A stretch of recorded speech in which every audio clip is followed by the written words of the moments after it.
You thought it was love, but love does not break you or silence your spirit. What you felt was something else, an invisible chain disguised as devotion. It carried the warmth of intimacy, but the weight of captivity. You could not look away because the shadow had dressed itself in light, whispering promises that held you captive in its spell. Jung once said, "Until you make the unconscious conscious, it will direct your life and you will call it fate." A trauma bond is this exact fate, the child's hunger repeating as the adult's obsession. What felt like passion was only repetition, a wound calling for recognition. Have you mistaken chains for love too, believing that suffering could ever be proof of devotion? It was never love. It was a wound dressed in longing, a cycle hidden behind affection. The trauma bond is the old scar of the soul reopening, demanding attention. It disguises itself as intimacy, but thrives on silence and sacrifice. What looks like devotion is survival in disguise, a desperate attempt to rewrite the story that began in childhood shadows. Love nurtures, but trauma binds. Love expands, but trauma contracts. The bond keeps you small, locked in a role written long ago. Jung knew the psyche repeats what is unresolved. That repetition appears as fate, as relationship, as longing for the one who mirrors your wound. And you, unaware, may call this intensity love when it is only captivity. The mask is seductive. At first, it feels like destiny, the long-awaited connection. But destiny without healing is only repetition. The partner becomes both lover and captor, the bond both sanctuary and prison. You are trapped in a paradox, clinging to what hurts you, believing salvation hides inside the very chains that suffocate you. The wounded child lives within every trauma bond. That child once reached out for love but received neglect, silence, or control instead. Now, as an adult, you reach for the same wound in different faces. The bond is not random. It is the unconscious replaying the script. Until you see this clearly, the cycle continues endlessly. Behind the mask of love is the archetype of the devouring parent, the one who consumes rather than nourishes. You give and give, but the hunger is never satisfied. This pattern is not new. It is ancient, a role that repeats through generations. The bond ties you to this archetypal drama, leaving you both actor and prisoner in a script not your own. The empath and the narcissist dance in endless circles. One gives to feel worthy, the other takes to feel alive.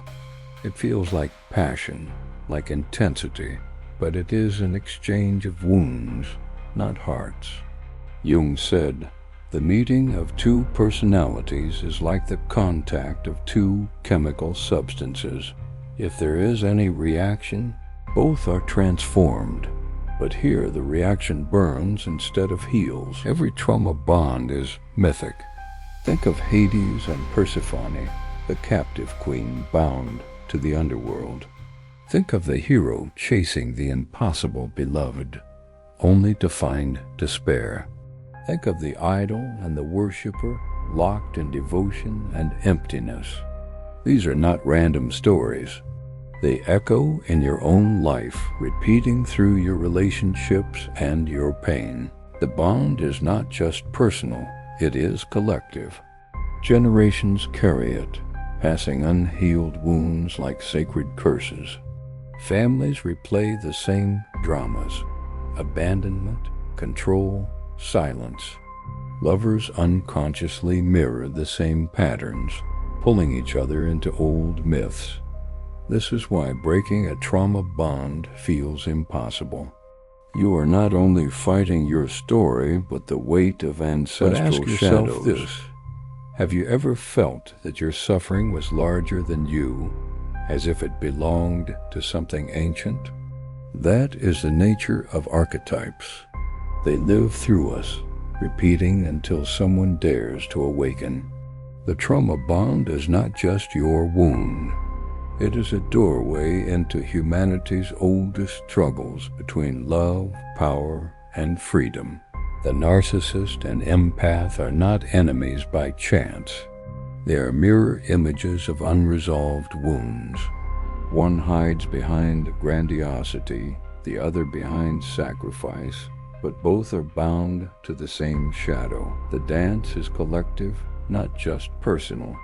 When you step into it, you step into a role older than you, scripted by forces deep in the unconscious. So the question is not only, why did I love this person, but also, what ancient role was I playing? Were you the healer chasing the wounded, the child chasing the absent parent, the worshiper serving the unworthy idol? The trauma bond is myth wearing the mask of intimacy, and until you see the script, you remain its actor, not its author. The empath carries the weight of silence learned long ago. In childhood, speaking out brought danger or neglect, so you learned to endure quietly. This quiet endurance became a skill to soothe and absorb, but it also planted a seed of losing yourself. Did you lose yourself while helping another? You believed healing others would heal you, but the truth is, no one can fix your soul except yourself. Every act of taking on someone else's pain repeats the old wound, turning kindness into chains. The very heart that reaches out to help was once crying for attention and still wants to be seen. Empathy without limits becomes a trap. The voice inside whispers, "You're only valuable if you give." You endure the pain, the manipulation, the quiet demands, thinking love requires giving yourself away. But suffering is not proof of love. It's a signal that your old childhood wounds need attention. You repeat the same patterns without realizing it. The narcissist's need mirrors your younger self's unmet needs. Each act of giving, each silent agreement reinforces the idea that survival depends on losing yourself. Jung reminds us, the unconscious repeats what isn't healed until it's brought into awareness. Can you finally see it? This dynamic feels thrilling but exhausting. You confuse control with intimacy and pain with passion. Your heart races hoping for validation, while deep down, fear of abandonment simmers. Your giving becomes a trap, not because you chose it, but because your mind wants to finish an old story. The awakening begins slowly. A thought, a feeling, a quiet anger rises. This is not love. This is control. Confusion, guilt, and relief come together. The illusion breaks, and for the first time, you see the pattern. The voice that was hidden now calls out, asking to be acknowledged. At this moment, the empath stands at a turning point. Fear and freedom mix together. You realize you can't heal anyone else before facing your own wounds. Protecting yourself is not selfish, it's necessary. Jung said, "There is no coming to consciousness without pain," and now the pain is pointing to freedom. The mask falls, revealing truth. The bond that seemed like love is now clear. Shock and grief collide, and it feels like everything is falling apart. But collapse is the start of something new. You can't grow while holding on to illusions.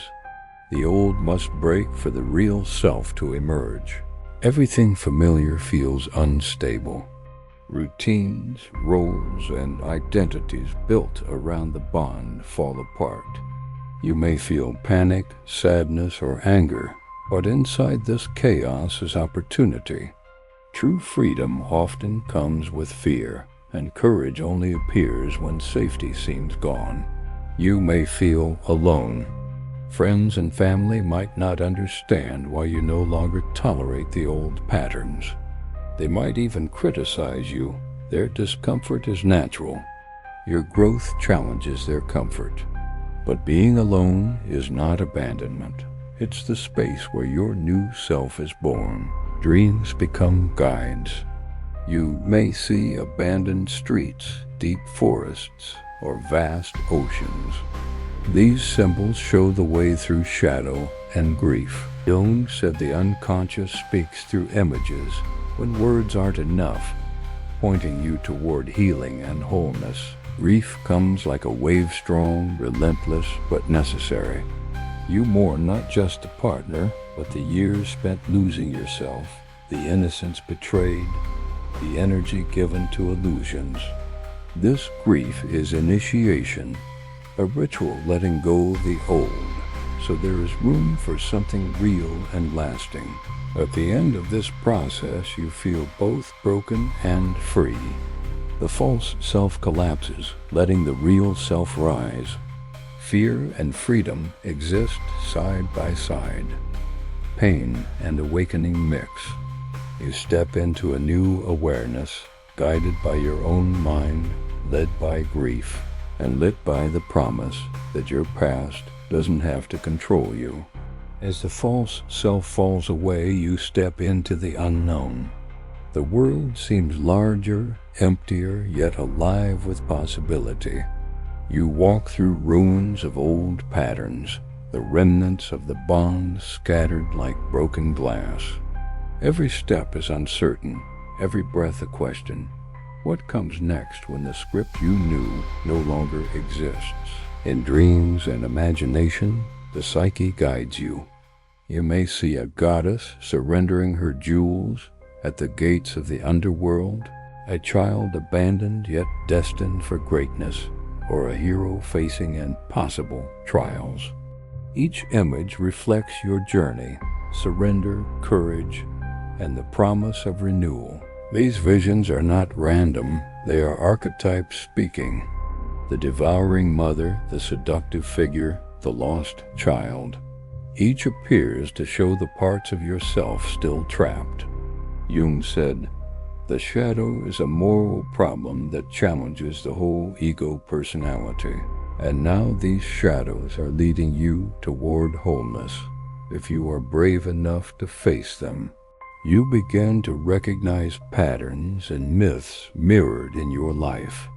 The descent into darkness, the trials, the moments of fear and isolation, all echo your own inner journey.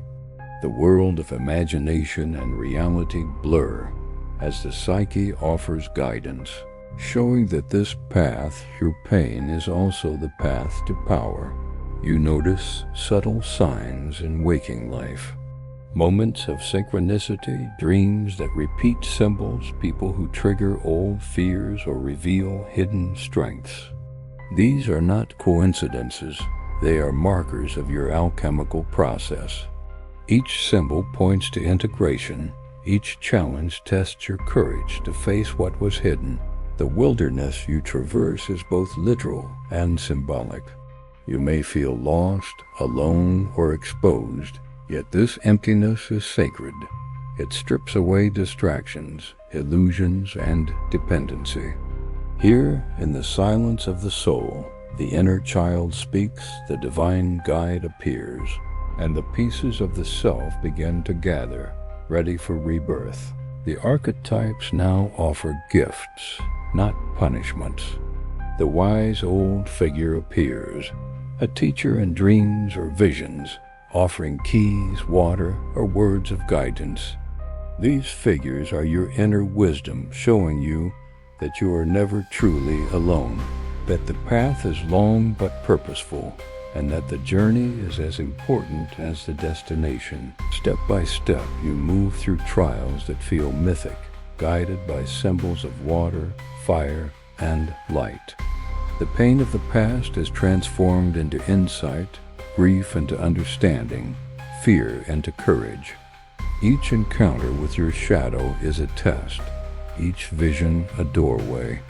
And as you continue, the pieces of the self align, preparing you for the inner marriage of your soul. After moving through shadow and myth, you start to feel a union within. The masculine and feminine inside you, your strength, boundaries, compassion, and intuition need to come together. For too long they were split, leaving you open to imbalance and being taken advantage of. This inner harmony feels strange at first. Saying no may feel wrong. Claiming your power may feel selfish. But each time you stand up for yourself, you restore balance. Compassion leaves you used. Strength without compassion leaves you isolated. Together, they create wholeness. In dreams, you might see rivers joining, the sun and moon crossing paths, or sacred rituals. These are signs that your inner parts are coming together. The two sides of your mind, once at odds, now begin to flow in harmony, creating balance you can feel in daily life. You notice a new kind of stillness. Peace emerges that doesn't depend on anyone else's approval. Joy is no longer broken by rejection. Your inner strength is quiet, firm, and gentle.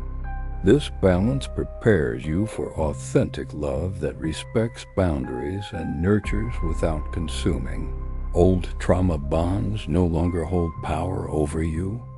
Manipulation and control no longer trick you.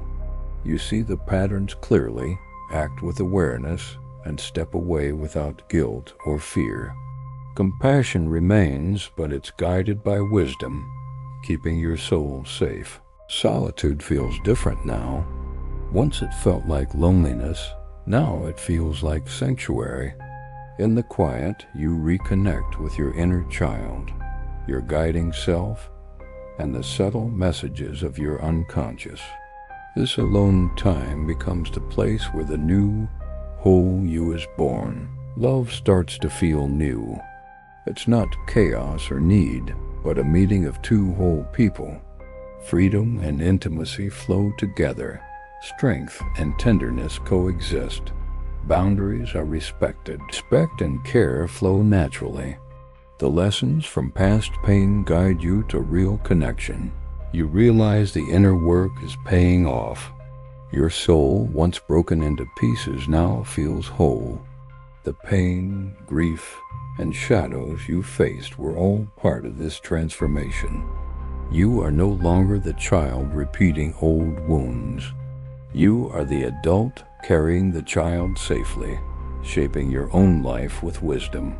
The shadow has been faced, the wounds acknowledged, and the lessons learned. You feel lighter, freer, as if a heavy veil has lifted from your heart. The chains of the past no longer bind you.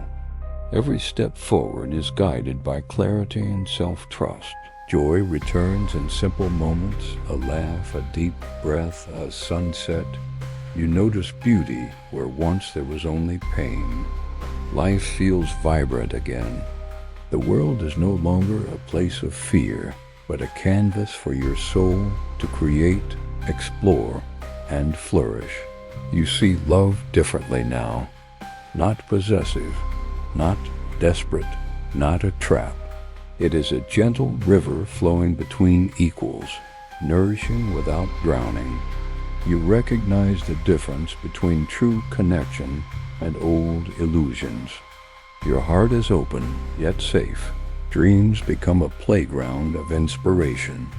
You soar above landscapes, dance with light, follow rivers that sparkle under a sun of your own making. Each dream is a reminder. You are alive, capable, and whole. Your spirit sings in freedom. Solitude is no longer empty. It is sacred. You cherish your own company.